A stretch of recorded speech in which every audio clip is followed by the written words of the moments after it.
Now, what we're going to do today is Sidewinder. What we're going to do several different versions of it. The first one is just plain Sidewinder 1 and 2. Sidewinder 1, double parry, hammer fist. Sidewinder 2, double parry, hammer fist, elbow, groin strike, double chop to the neck, neck break. Sidewinder number 3, we're going to call this wrapping the prey. And in this case, we're doing a double parry, hammer fist, elbow, groin strike, and we're reaching around the neck. Instead of doing a double chop, we're doing a double grasp as well as a chop behind the neck. Then we're going to step back and execute an over-the-shoulder throw. When this happens, we're going to step in and continue the technique, ending in a single wing gi choke. And it's important to realize that Sidewinder, the basis of Sidewinder, believe it or not, I hate to say this, is bagua. It also has some application in Wing Chun. When you see this motion here, this is very much bagua. Here, it's done with an open hand. In our case, we're using double fists and a hammer fist. In bagua, it's all open, parry, open, and strike either with the palm edge here, the point of the, what I call the point of the palm, which is this bone right in here, which can be made very, very hard as any fist. And from there, you see this in bagua all the time. You see this in single palm change, in parry, strike, parry, push, parry, counter, backhand. All this is Sidewinder. The basic motion is there. This is a root system technique. The root is the parry. Single parry, double parry, inside, outside, doesn't matter. The root is the parry. In regular Sidewinder, we have a single parry. In my version, we have a double parry used against a left and right punch. To me, this is a simple extension that should be obvious to everybody. If we're doing this, what happens when a person throws two punches, a left and a right? We do the same thing. We make our step back, we twist and strike. Now here is the body torquing mechanism you see in bagua. 1, 2, 3. So this whipping motion here is very much a part of that, Wing Chun, and a number of other different arts that all combine to bring about something that's usable under practically any circumstances. These motions here open a person up. I wish you would, please. When Rob throws a left punch, basically, notice what I'm doing with this hand. I'm cupping, I'm pulling aside, and I'm opening him up to a number of different attacks. It could be straight in here. I could kick to just about anything. Or I can parry and reverse from here and come right in, slap the head, strike with a twisting palm. Anything is possible. If he throws a left and a right, what changes? Nothing. Absolutely nothing. It's exactly the same except that this hand moves. Now I've got my strike here. From here, I rock, step in, driving the elbow to the low point of the jaw as I grab the upper part of the head. From here, slide through, back to the groin, and here is where I have this double chop and grab. This is what I call a dragon pinch. You'll see this in Kung Fu a lot. We're grabbing or pressing the forearms together, the sharp edges of the forearm, into the sides of the neck to produce a loss of blood to the brain.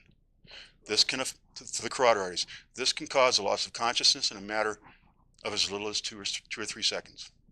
From here, we take our kneel, over the shoulder throw, slam the head into the mat to get his attention, reach around, grab the collar, reach under the arm, cross the back of the head, and pull. We're going to start at the other end of the mat for this so you can see a little bit about how this is done.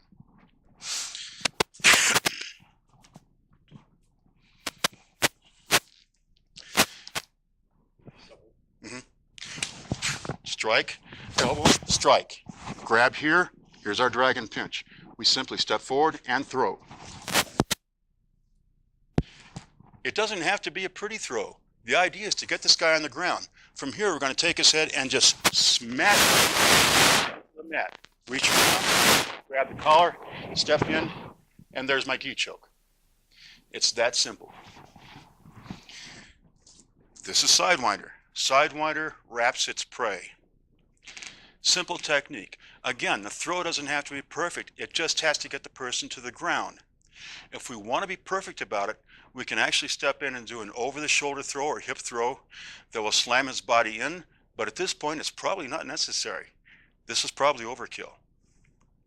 When I have this person down here, 2, 3, 4, 5, 6, if I were to simply step across here and throw, his head's going to go right into the mat. At this point, it's not exactly what I want to do with him. That could be a game ender right there. Yes, you can do it. Is it necessary? No, it's just there. It's a possibility. If you want to do it and you're good at throws, by all means, do it if it helps. But it's not necessary. What's necessary is the idea of the transition. Going from this model here to a takedown to a single wing gi choke. If he doesn't have a gi, doesn't really matter, does it? Let's put Rob back down on the ground here.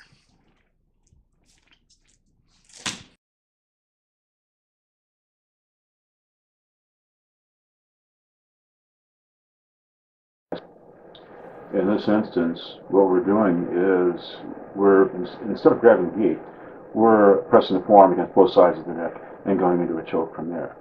And it can be quite painful because we're using the forearm in a side neck pinch, not in a rear naked choke. And this is what causes a great deal of discomfort.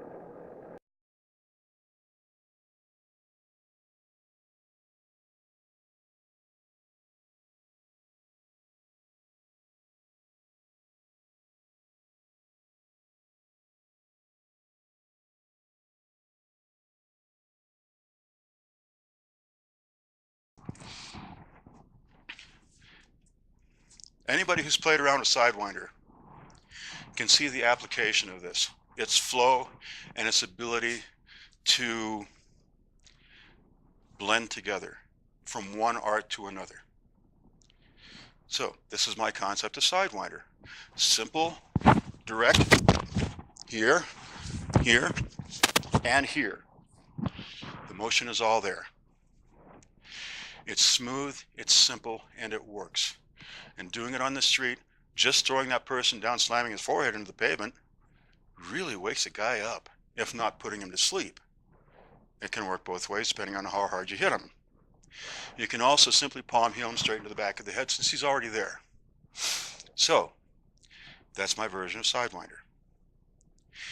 In teaching Sidewinder, we teach the step back, the double parry, the turn into the horse, elbow cranking in to supply power to the fist. So our elbow starts here and comes in like this. We strike here, we strike just like this.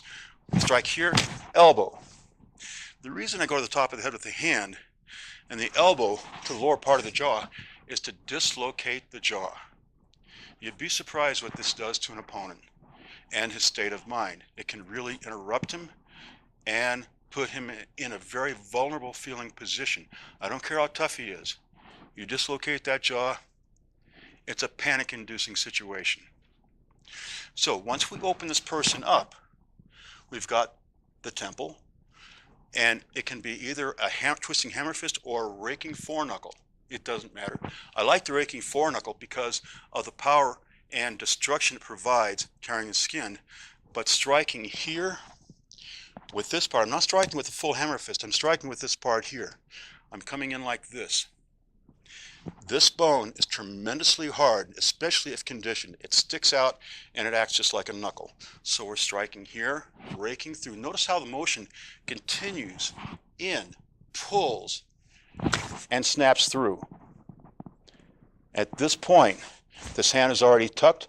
All we do is twist our position here, and we've got the groin. We come back Notice the change in front stances. Double forearm strike to the neck, grasping behind the head. Turn and throw. And there's your Sidewinder.